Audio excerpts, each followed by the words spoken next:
आज हम 3.2 पढ़ेंगे। 3.2 में क्या पढ़ेंगे? 3.2 में हम पढ़ेंगे प्रतिस्थापन विधि से सवाल क्या करना, हल। किस विधि से? प्रतिस्थापन विधि।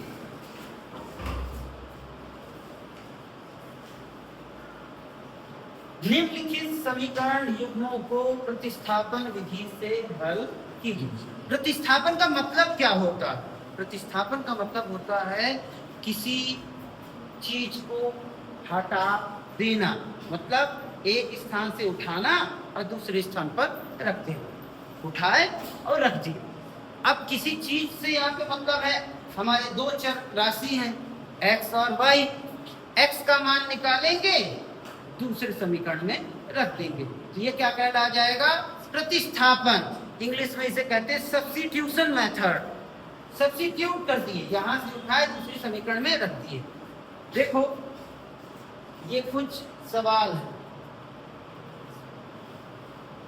ये सवाल है x धन y बराबर 14, x ऋण y बराबर 4, s माइनस टी बराबर 3, s बटे 3 धन v बटे 2 बराबर 6। मतलब ऐसा नहीं कि x ही y बस हो सकता है। जिसका मान नहीं पता है, किसका नहीं पता है?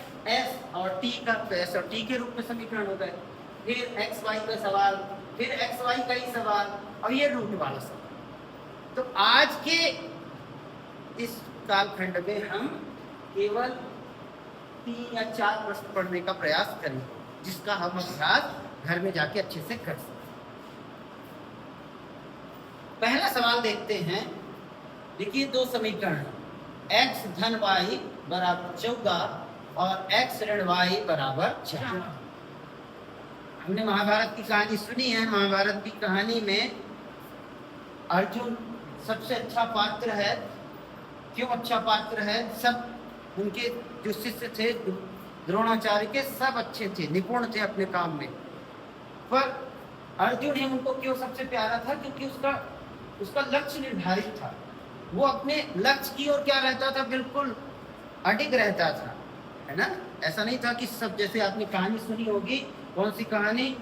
परीक्षा वाली। द्रोणाचार्य ने परीक्षा ली, है ना। सब बताया, एक पेड़ में एक चिड़िया रख दी, नकली चिड़िया रख दी, और उन्होंने बताया कि इसकी एक आंख पे निशाना लगाना है।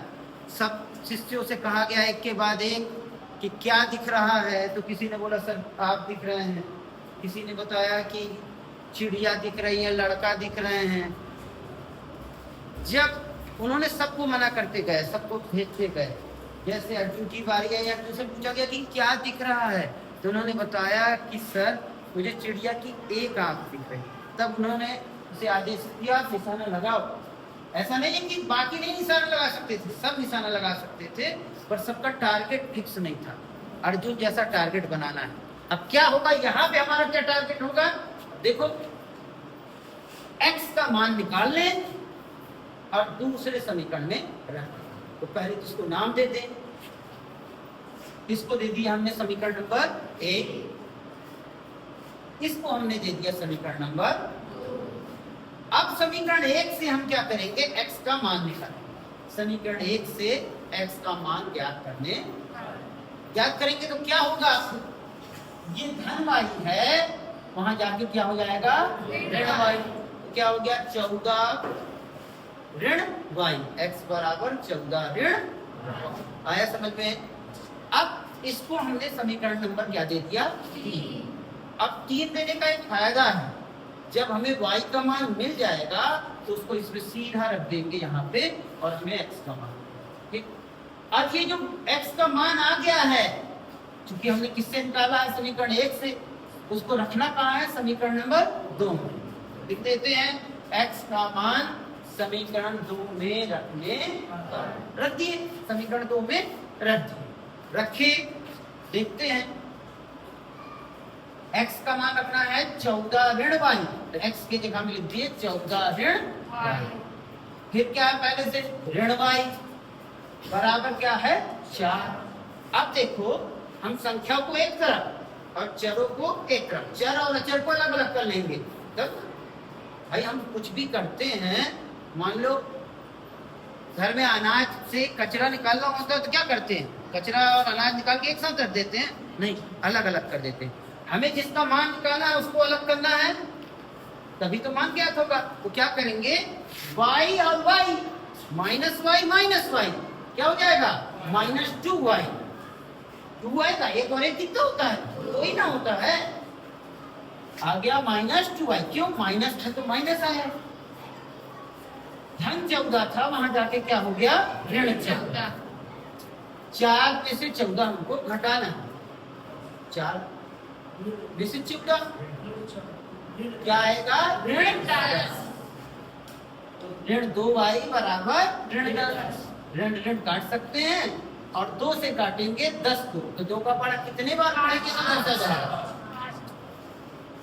ऋण से ऋण कट गया, 2 एक कम 2, 2 पंचे 10। तो y का मान कितना आ गया भैया, 5 आ गया 5। अब क्या करेंगे, इस y के मान को समीकरण किस में रख देंगे, 3 में। y का मान समीकरण 3 में रखने। अब रखेंगे तो क्या होगा, देखो आगे, x बराबर 14 ऋण y का मान कितना है, 5। तो 14 ऋण क्या लिख देंगे, 5। ठीक, 14 में से 5 गया तो कितना बचा, 9। x बराबर कितना आ गया, 9। अभी अगर ये सवाल 3 नंबर का था तो केवल 2 नंबर मिलेगा। क्यों मिलेगा, क्योंकि हमने x और y का मान पूछा था, हमने कहाँ बताया। अब हम लिखेंगे, अतः x बराबर 9 और y बराबर कितना है, 5 है। ठीक, जांच करके देख सकते हैं, जांच करके देख सकते हैं। देखो x का मान रखे 9, धन y का मान रखे 5, 9 और 5 आ गया 14। दूसरे में रख के देखते हैं, एक से संतुष्ट नहीं हुए, मान लो x का मान 9, ऋण y का मान 9 में से 5 क्या तो आ गया। मतलब हमने क्या बनाया, सही बनाया। क्योंकि हम जब परीक्षा देने जाएंगे तब हमारे पास उत्तरमाला नहीं होगी। उत्तरमाला होगी क्या, नहीं। तो भाई जांच कैसे करेंगे हमारा उत्तर सही है। ठीक, अब अगले प्रश्न की तरफ चलते हैं। प्रश्न नंबर 2, एक समीकरण है s माइनस टी बराबर कितना, 3। और दूसरा समीकरण है s बटे 3 धन t बटे 2 बराबर 6। पहला समीकरण तो बिल्कुल सरल है, पहले से कोई समस्या नहीं। दूसरे से एक समस्या है, क्या समस्या है, बटे में। बटे में, ठीक, तो बटे में क्या है, 3 और 2, तो 3 दूनी क्या होता है, 6। क्या होता है, 6। ये कहाँ पे है, भाग में, नीचे में, भाग में। तो भाग को अगर हटाना है तो उसका उल्टा चीज करना पड़ेगा, भाग को हटाना क्या करना पड़ेगा, गुणा करना पड़ेगा। तो किसका गुणा कर दे, 3 दूनी 6, 6 का गुणा कर देते हैं, 6 का गुणा कर दे, 6 का गुणा करेंगे, 6s बटे 3, 6t बटे 3 है ना, 6 का गुणा कर रहे हैं, और 6 गुणे 6, 3 एक कम 3, 3 दूनी 6, 2 ऐसा आ गया, 2 एक कम 2, 2 तिहाई 6, 3 t आ गया, बराबर 6 गुणे 6, 36। देखो ये आ गया समीकरण। अब हो गया ये समीकरण नंबर हमारा 2। समीकरण नंबर कितना हो गया, 2 हो गया, 2 ठीक है, ठीक है ना। अब ये 2 समीकरण हो गए। अब 2 समीकरणों को हमको हल करना, फिर पिछले जैसा। समीकरण 1 से अर्जुन की तरह, जैसे वहां x था, यहाँ पे है s, s का मान निकालेंगे, s का मान निकालेंगे। तो क्या करेंगे, s का मान निकालेंगे तो t का ट्रांसफर, t को भेज देंगे। समीकरण 1 से s का मान ज्ञात करने पर क्या करेंगे, t को हटाएंगे। जब s का मान निकालना है तो उसके साथ ही भगाना पड़ेगा, माइनस टी था, देखो यहाँ पे लिखा माइनस टी, तो यहाँ पे क्या हो जाएगा, प्लस टी। s बराबर आ गया 3 धन t। समीकरण नंबर कितना हो गया, 3। तीसरा समीकरण हमने इसको दे दिया। अब इसका जो s का मान है इस समीकरण में 2 में क्या कर देंगे, रख देंगे। यही ना प्रतिस्थापन है, तो रखते हैं। s का मान समीकरण 2 में रखने। चलो आगे देखते हैं। 2 s का मान कितना है अभी निकाले, 3 धन t, 3 धन t गुणे में है इसलिए क्वेश्चन में लगा दी, 1 से अधिक है। फिर क्या है, धन 3t बराबर कितना, 36 तो 36। ठीक, आगे चलें। 3 का गुणा किए तो 3 दूनी 6, 2 गुणा t तो 2t, भाई कोई संख्या है, 2 का गुणा t की तो 2t, और यहाँ पे 3t पहले से है, बराबर 36। 2t और 3t कितना हो जाएगा, 5t। कितना हो जाएगा, 5t। ये 6 का कोई काम नहीं है, तो यहाँ भेज देते हैं। ये 6 को यहाँ भेज दिए तो 6 हो गया, 2 और 3 कितना हो गया, 5t बराबर 36 ऋण 6। 36 में से 6 जाएगा तो कितना बचेगा, 30 बचेगा। तो यहाँ बचा 30, अभी 5 को भी हटाना है, तो 5 और t के बीच का चिन्ह अगर हम देखेंगे तो गुणे का है, तो गुणे का उल्टा क्या होगा, तो हमने 5t को यहाँ कहाँ ले दिया, भाग। 5 का पारा सबसे बनता होगा, है ना, 10वीं के हैं, 5 का तो बनता ही है। तो 5 का पारा कितनी बार पढ़ेंगे कि 30 आ जाएगा, 6। t बराबर आ गया 6। t का मान आ गया, कहाँ रखना है याद करो, समीकरण नंबर 3। t का मान समीकरण 3 में रखने। ठीक है, रखे। तो 3 क्या है, s बराबर 3 धन t, t का मान है 6, तो 3 धन 6 हो जाएगा, 3 धन 6। 3 और 6 को जोड़ेंगे तो कितना आएगा, s बराबर आ गया 9। अब क्या बचा है, क्या बचा है, आता है लिखना, उत्तर लिखना, हमने लिख दिया। अतः s बराबर 9 और t बराबर 6 है। तो जोड़ के देख लेते हैं, घटा के देख लेते हैं। देखो s ऋण t, 9 ऋण 6, 9 में 6 क्या तो आ गया, जांच भी हो गई। ठीक है, ये 2 सवाल हो गए। तीसरा सवाल देखो, 3x ऋण y बराबर कितना, और 9x ऋण 3y बराबर 9। अब देखो यहाँ पे थोड़ा सा इसको 1 2 दे देते हैं पहले, इसको समीकरण 1 और इसको समीकरण 2 काम अपन कर सकते हैं जैसा भी करते आए थे। x का मान निकाल ले, इसमें रख दे, पर देखो x के साथ क्या लिखा हुआ है, ऋण y लिखा, और y है अकेला,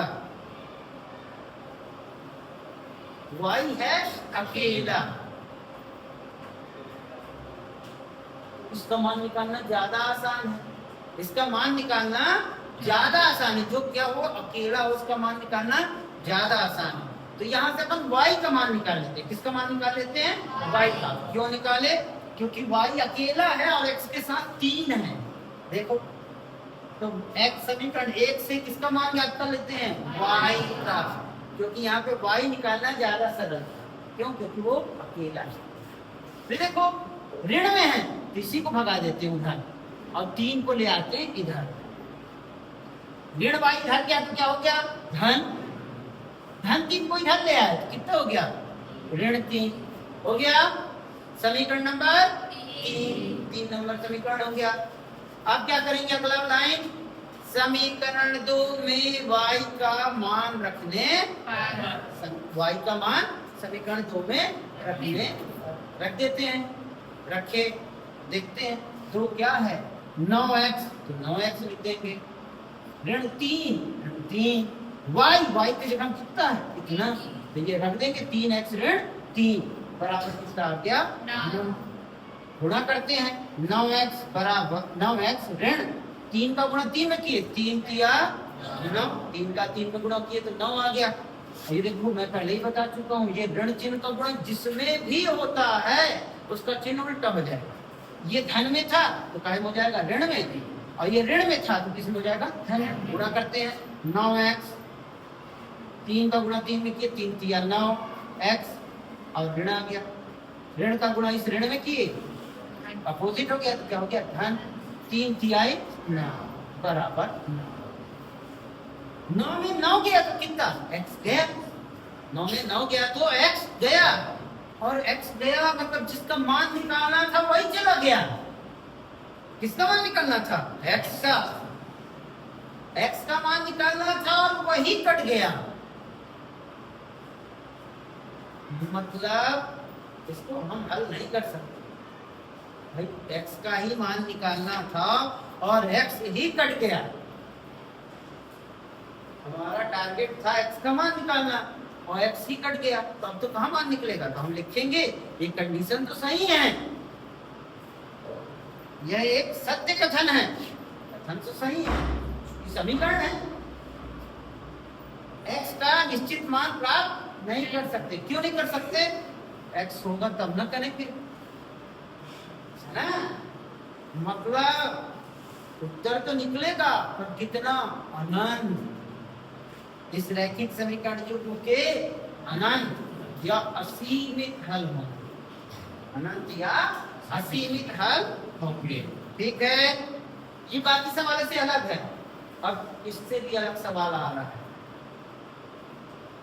ये दशमलव वाला। अब दशमलव देखकर डरना नहीं है, ये ना हो कि दशमलव देख के अपन डर जाए। दशमलव देख के डर जाए ऐसा नहीं। दशमलव कितने अंक के बाद है देखो तो, एक अंक के बाद है ना। भाई बीमारी है तो उसका इलाज खोजे, डरे नहीं कि हम एक साल लगातार बीमार रहे। अगर हम इलाज कराएंगे तो हम क्या हो जाएंगे ठीक हो जाएंगे। इसकी भी दवाई है। कितने अंक के बाद दशमलव है एक अंक, एक अंक, एक अंक, एक अंक, एक अंक, एक अंक। तो एक शून्य वाले तो गुणा कर दे, जैसी बीमारी वैसा उसका इलाज। 10 का क्या कर दे गुणा, 10 का कर दे गुणा तो दशमलव खत्म, हमारी समस्या भी खत्म। क्या करते हैं पहले तो इनको नाम दे देते हैं, समीकरण 1, समीकरण 2 हो गया। अब अगला काम 10 का गुणा, समीकरण 1 में 10 का गुणा, 10 का गुणा किए एक शून्य बढ़ गया और एक अंक बाद दशमलव लगा दिए तो देखो 10 का गुणा किए इधर भी करेगा, ऐसा नहीं है एक पक्ष में कर दे एक पक्ष में ना करें, एक पक्ष में कर दे एक पक्ष में ना करें तो समीकरण समान रहेंगे क्या नहीं। जो भी करना है दोनों तरफ करना है। तो देखो अब 10 का गुणा करेंगे तो 2 दशमलव आ जाएगा, शून्य 2.0 मतलब का 2, 10 का गुणा मतलब दशमलव हट गया, 2x धन 3y बराबर 13। ऐसे सेम काम किसमें करते हैं दोनों, इसमें भी एक अंक के बाद ही दशमलव है तो इसमें भी 10 का गुणा कर देते हैं। कर दिए 10 का गुणा करिए तो क्या आया 4x धन 5y बराबर 23 हो गया। बस समीकरण के नंबर बढ़ गए, क्या बढ़ गए समीकरण के नंबर बढ़ गए, इसके अलावा कुछ हुआ नहीं और कुछ हुआ नहीं। अब आगे देखते हैं 3 में x का मान ज्ञात कर लेते हैं। 3 क्या था ये 2 गुणा में था, कहाँ आ गया हाँ 3y यहाँ धन में था, यहाँ आ गया ऋण में, तो क्या आ गया x बराबर 13 ऋण 3y बटे 2। इसको अपन दे दिए 5, जो अभी तक 3 देते थे वही हो गया 5, 3 5 है ना। तो गड़बड़ करता ना कहते 3 5, ये 3 5, 3 का क्या हो गया 5 हो गया।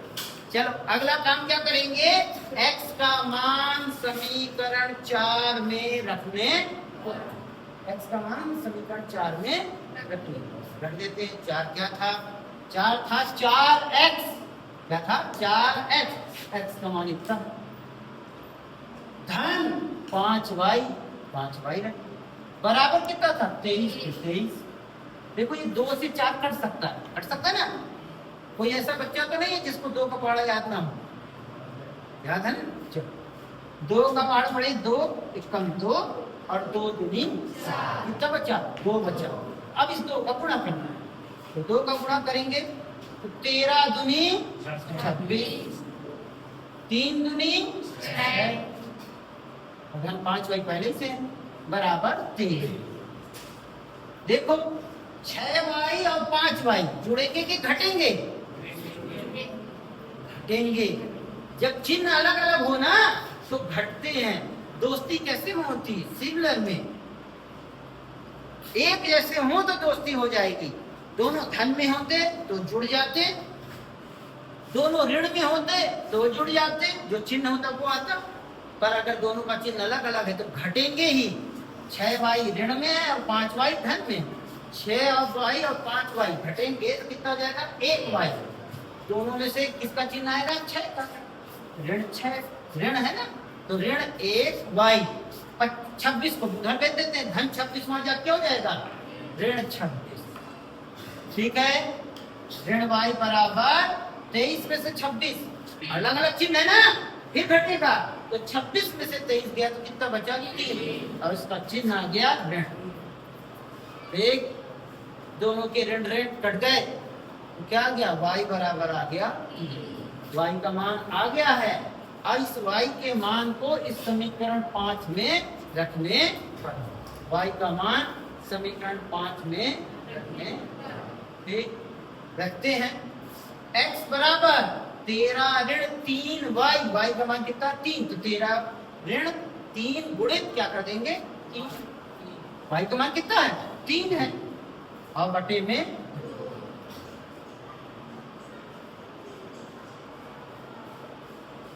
13, 3 का 3 में गुणा किया तो कितना हो गया? 9। 13 में से 9 गया तो कितना बचा? 4। 4 बटे 2, 2 1 कम 2, 2 दूनी 4। x का मान आ गया 2। अब उत्तर तो निकाल लिए हैं, पर लिखना बचा लिखेंगे। अतः x बराबर 2 और y बराबर कितना है? 3 है। ऐसे ये प्रतिस्थापन विधि के लगभग सवाल हो गए, ठीक है, जिनका हमको अब क्या करना है? अभ्यास करना।